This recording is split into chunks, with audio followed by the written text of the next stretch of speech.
朋友们，大家好，现在是8月27号早上7点钟，我刚刚起来，我的眼睛都还是肿的。今天呢，我来说一个关于德国的话题。关心时事的朋友们知道啊，就是上周五在德国，而且是科隆我住的那个城市的附近一个小城叫索林根，那个地方呢，当时正在进行650周年，相当于建成纪念日，而且它的口号是多元化。当天晚上9点多钟的时候，一位叙利亚难民持刀20公分长的一个刀，在庆祝场面，那个地方很多有德国人，还有其他外国人，大部分是德国人。他持刀随意砍人，就是随机的啊，逮着谁就砍谁，捅死了3个人，当场就捅死了。然后呢，伤了8个，其中重伤4个人。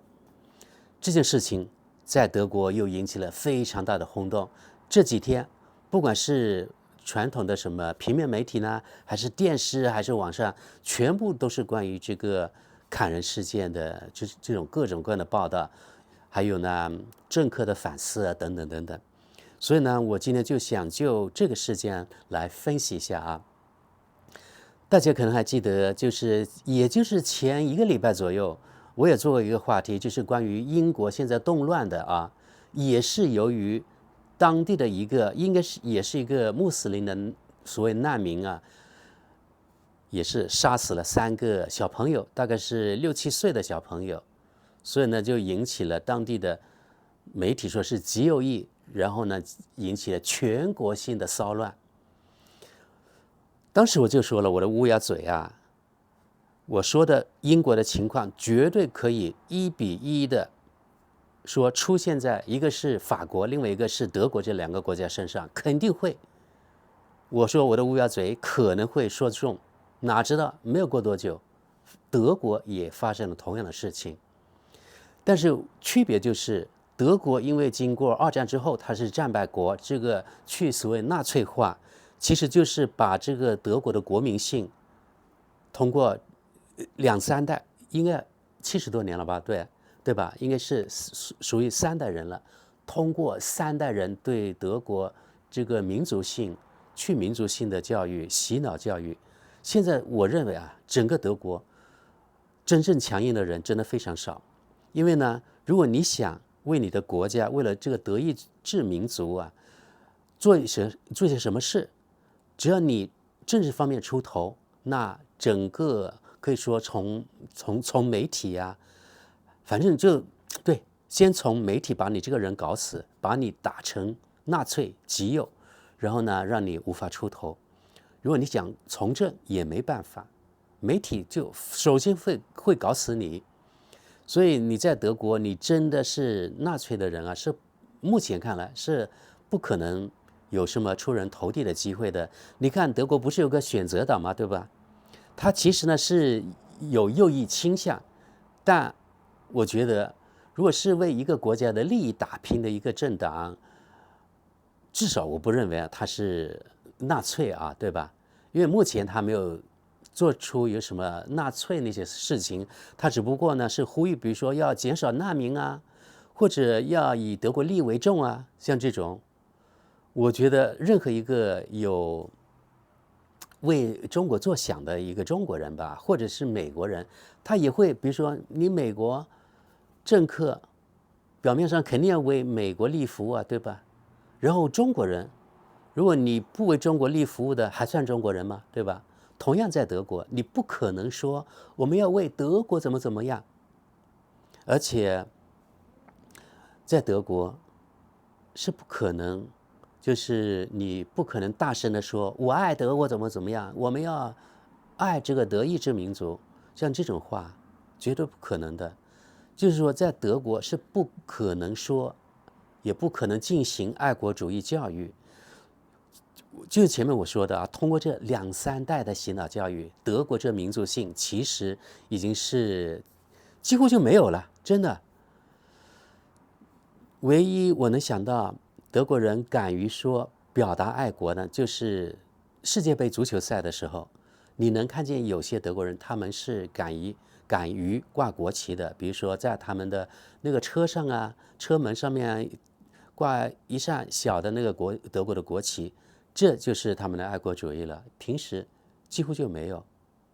你一说作为政治人物，你一说爱德国怎么样，马上就会被那些极左的还有普通的这些德国的媒体扣帽子为右派极右。所以你看，虽然发生了这么严重的另外一个宗教，也就是这个穆斯林在德国无差别的砍人，杀死了3个，这样的非常恶劣的事件，德国整个社会除了政客说一些话之外，还有民众啊自发的到现场去悼念之外，没有任何其他的游行示威，没有。像英国那种场面根本就没有。当时2016年，我又回忆到2016年，当时圣诞节那圣诞市场的时候，也是一个我不知道是哪个国家，不知道是叙利亚的还是那个北非某个国家的难民，或者不是难民，或者是就那个宗教的人，也是从那个地方来，在德国属于收留了他。然后呢，他开着那个大卡车冲撞，死了13个人，那也是非常严重的恐怖袭击事件。现在8年之后，在德国又出现。而且我看了一个2022年、2023年的统计数字啊，在德国持刀砍人的事件其实非常的常见，只不过呢，可能死的人没有那么多，有的时候可能是死1个人，有的时候可能是重伤，所以呢，没有引起特别多的媒体的注意。我们看这个统计数字，其实呢，比如说2023年持刀砍人的伤人的事件，你看有8000多起，另外呢，还有持刀抢劫的事件有4000多起，也就是2个不同性质的持刀的事件呢，加在一起有1万多，13000左右，非常严重了。德国才8400万人口，光是这持刀砍人的，而且是重伤的，你看左边的是重伤的，就有8000多起，非常了得啊。其实目前德国这个社会啊，已经很不安全了。我不止一次在我的视频当中，我告诉大家啊，我在德国，我其实是非常担心的。我非常担心去人非常多的场合，比如说火车站。我奉劝大家，能够避开这个火车站，一定要避开，因为在德国最不安全的地方，我认为就是火车站，不仅是火车站里面，还有火车站的周边。我还亲自做过一个节目，大家不信可以自己去探险，那就是德国法兰克福火车站。你从那个主要的那个大门一出去，大概走100米，就到了一个德国最危险的一个街区，那是一个红灯区，还是一个毒品区、高发地区啊。你在那个地方真的可以看到缩小版的美国那个丧尸街，真的是那个地方瘾君子躺在街上，成群结队的在那个地方打针，躺在地上吸毒，等等等等。然后呢，晚上甚至大白天也是，那也是个红灯区。那些女的，不管是哪个国家、什么国籍的，都是穿着呢非常暴露、妖冶的这样的地方招揽生意。毒品和黄赌毒大概都是在那个地方了。法兰克福中央火车站主要的门口往前100米左右，你就进入那个地区了啊。更讽刺的是，法兰克福是欧洲的金融中心之一啊，而且是欧元区的央行所在地。也就是说，在那个地方，红灯区啊，还有那个毒品区啊，它的后面就是直接就是法兰克福的天际线，很多的高楼大厦、摩天大楼就在那个地方。毒品和金融在一起，这是非常奇葩的一种景象。好，我们回到这个一个叙利亚难民持刀无差别杀死了3个人，更可笑的是，他竟然呢能够逃跑，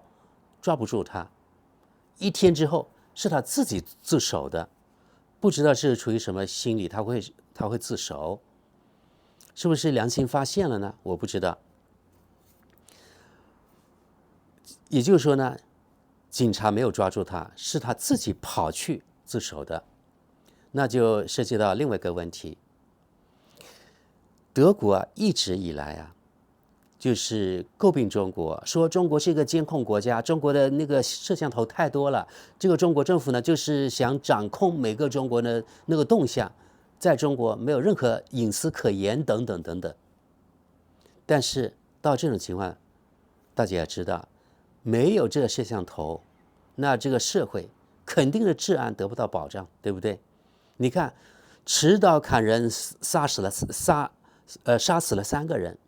还有砍伤了8个人，竟然能够大摇大摆的逃走。那个地方至少有好几千人吧，在那个地方庆祝的，难道一个人都没有抓住他？那就说明啊，旁边的不管是男人还是女人，这些德国人，他们是贪生怕死的人，对吧？能够跑掉，是个独狼啊，在那个地方行动。好，说到这个地方独狼，这个伊斯兰国在中东某个国家的吧，那个现在它总部不知道是在叙利亚还是在哪里。伊斯兰国在网上就发出那个声明，说是我们伊斯兰国的人干的。我真的不知道，在德国这个叙利亚人跟这个伊斯兰国是不是真的有联系啊？目前他自己也没说，是伊斯兰国自己说的。我觉得可能是伊斯兰国的一种心理战吧，对吧？就说明啊，我们有人已经渗透到你那个欧洲的心脏地带了，你们呢已经被我们怎么样了，可能是一种心理战。不过不管他是不是伊斯兰国的人啊，就可以发现，其实呢，在欧洲有非常多的隐患。这也是我自从2015年以来的非常坚定的一种信念啊，就是我相信会发生这样的事情。所以呢，在2019年、2020年左右，我也出过一期节目，我还专门说了啊，当时我是坚决反对默克尔大开国门接受难民的，而且我觉得难民是一个引号的，他们并不是真正的难民，而是偷渡想来欧洲的人。在那种国家，真正难民他是来不了德国，来不了欧洲的。是哪些人可以来呢？有钱的人，因为叙利亚人或者任何中东的或者是什么阿富汗的人，普通人他们其实比较穷，根本没有那个钱。有钱的人他就是至少是当地的中产阶级以上吧，对吧？能够凑足这个路费给蛇头，然后通过蛇头偷渡过来，并不是真正的难民。真正难民呢，他们根本来不了，还在那个地方前线受苦受难。所以啊，这些欧洲的政客像默克尔当时打开大门，我认为是非常脑残的。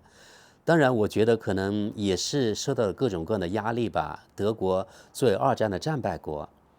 被教育成我们有义务，就是帮助呢受苦受难的世界其他国家的人。所以当时呢就接纳了大概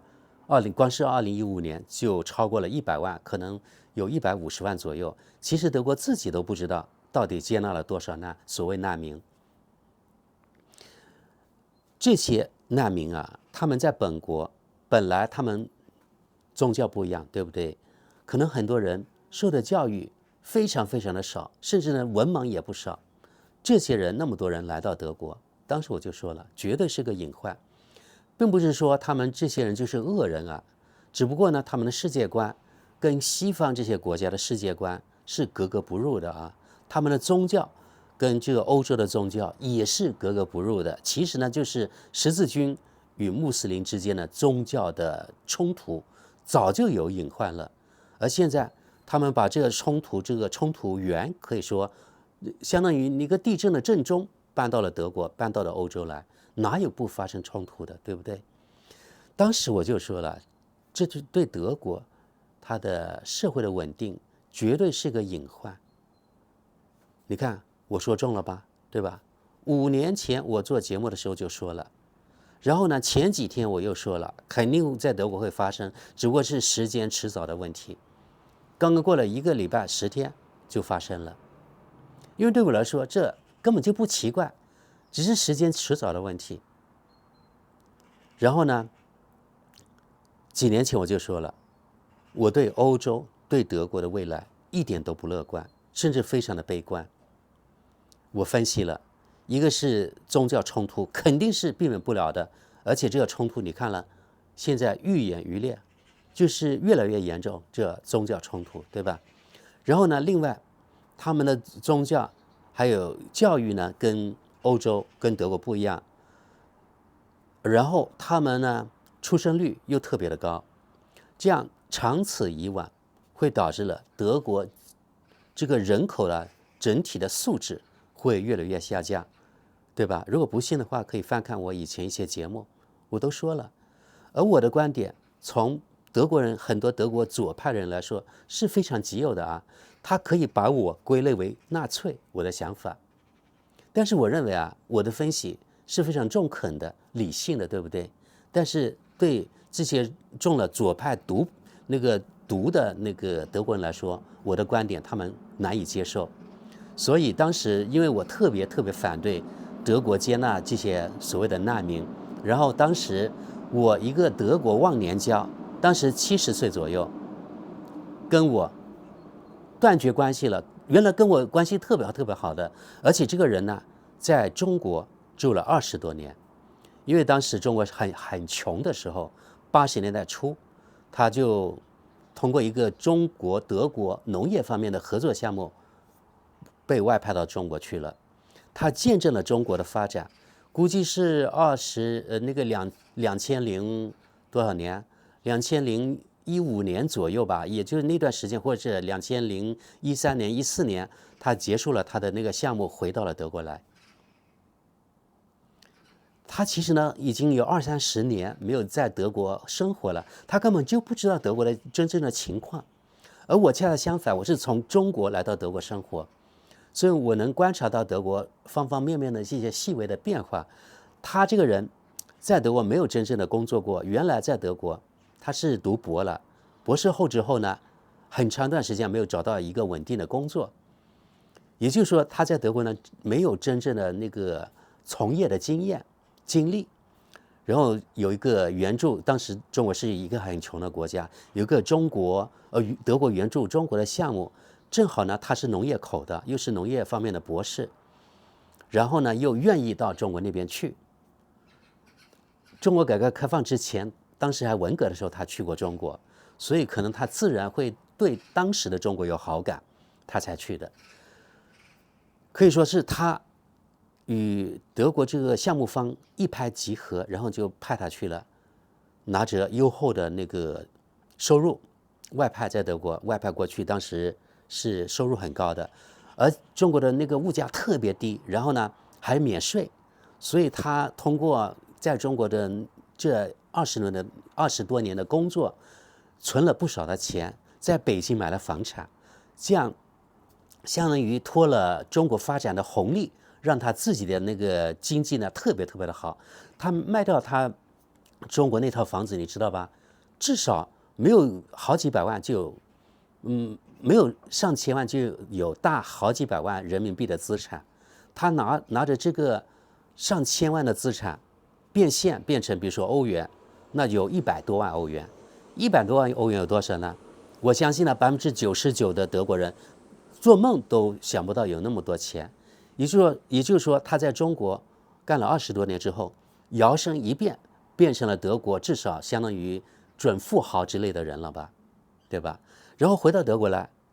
他还是过着人上人的生活，也没有接触到很底层，所以我相信这个人绝对是欢迎所谓难民来到德国的人。当然我已经差不多10年跟他没有联系了，我也不知道他怎么样了。我们又回到德国来啊，就是因为呢我反对德国难民，所以我在德国跟德国人呢已经有隔阂了，有敌人了，我的德国忘年交跟我断交了等等，对吧？他说我啊很极右，是纳粹，真的是他说的。他还说我自己是外国人，在德国我还是外国人，虽然我加入了德国籍啊，我自己是外国人，我还反对德国接纳外国人，所以他不理解我，于是呢就跟我断交了，就这个原因，没有其他的。所以这件事情呢给我打击非常的大。今天我就不打算剪辑中间的内容了，就是我把前面我讲的一些几句话，可能我把它剪掉，后面呢中间还有后面我就不剪了。我们继续回到德国这接纳这些难民，其实呢对德国一点好处都没有。但是即使这样，你看德国的绿党还是表示反对，完全不接纳难民。绿党说我们还要接纳难民，因为呢有些难民他们真正的需要我们的帮助，没有办法，我们还要接纳。然后德国呢反对党现在最大的是德国基民盟，叫 Metz 这个人，他表示我们呢从政策方面必须强硬起来，比如说我们呢绝对不能再接纳叙利亚难民还有阿富汗的难民，然后呢我们要遣返这些国家的难民回他们国家去，因为现在叙利亚的战争已经结束了，他们没有理由再留在德国了。像这种他说完全不接纳这个，我觉得这个一刀切，我觉得不太妥啊。然后呢那个社民党的人也反对，完全不接纳，就是说社民党对于这个难民的政策呢跟绿党还是比较相近的。另外呢还有下个礼拜9月1号在东德的2个州要举行大选，也就是州议会的大选。你看在西德这边，我们现在在西德发生这个砍人事件也在西德，刚才说了在那个科隆附近，大概离科隆15公里左右一个小城叫索林根再补充一下，大家要知道德国的刀具呢非常出名，对不对？比如说双立人呢就是在索林根的所以你看索林根的刀具出名，是不是这个难民购买的正好是索林根当地出那个索林根的刀呢？用当地出产的刀，然后呢杀死当地的人，是不是很有讽刺这个叙利亚难民其实它是一颗老鼠屎呢打坏了一锅汤，它让呢不仅是叙利亚的难民，叙利亚人还有整个穆斯林这些人呢，这些中东人也好，北非人也好，在德国的生活难上加难。本来这里呢有很多他们是遵纪守法的人，那些穆斯林，但是就因为这样的事件，又加上2016年出现了13个人被碾死的事件，导致了今后呢像这些人在德国更加举步艰难，在社会呢更加没有地位。其实整个德国社会还是比较歧视这些人的，不过也难怪他们整个这个宗教的人在德国相对来说他们的教育水平比较低，然后呢女的又这个戴着头巾，所以与整个德国主流社会呢格格不入，导致了可能他们在社会上或多或少有显性的有隐性的一些歧视，或者在职场的时候呢找工作频频呢受阻，然后导致了很多人在这个地方过得不如意。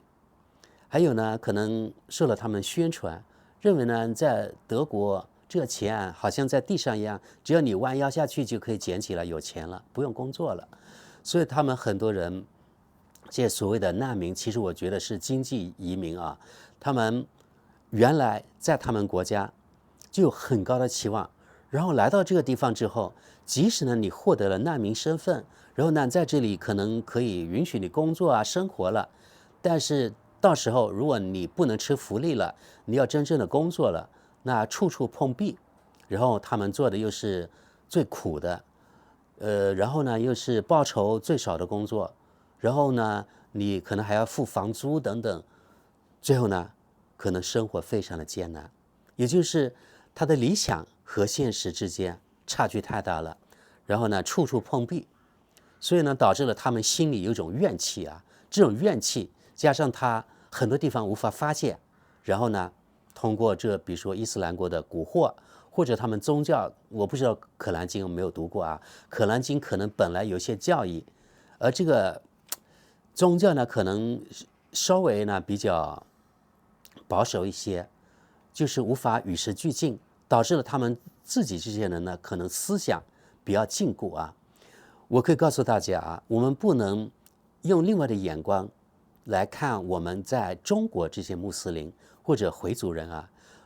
我的观察啊，在中国不仅是穆斯林也好，还是回族人也好，他们信仰的宗教或者他们的生活方式与中东人真正那些穆斯林生活方式是完全不一样的，他们是两种人。因为在中国，我觉得不管是回族人也好，还是我在新疆见过的穆斯林也好，比如说维吾尔人，他们其实是非常世俗化的人，跟土耳其人有点像，他们都是非常世俗化的，甚至呢，我认为呢，比土耳其那些穆斯林，我是说新疆那些穆斯林，还有新疆回族人，比土耳其那些穆斯林更加世俗化，更加呢接受现代化的生活方式，而那个中东那些很多的人，其实他们不是，他们非常非常的保守。大家听见过吗？甚至呢，在现在德国很多地方，他们要求实行 Sharia， 我不知道汉语叫什么，就是他们伊斯兰教义那种法律，伊斯兰教义的法 Sharia， 他们要求在德国实行。比如说在学校里，要女生和男生分开，不能在一个学校了啊。女生一定要戴头巾，不仅是他们的女生，他们要求德国的女生也要戴头巾，等等等等。他们来到本来是在这里是客人啊，对吧？他们是反客为主，要求越来越多。然后呢，在他们面前，德国人还有我们这种人不能吃猪肉，要避开他们。然后呢，在学校食堂不能卖有猪肉的那个食品了，等等等等。所以呢，就是导致了这种社会生活方方面面的冲突啊越来越多。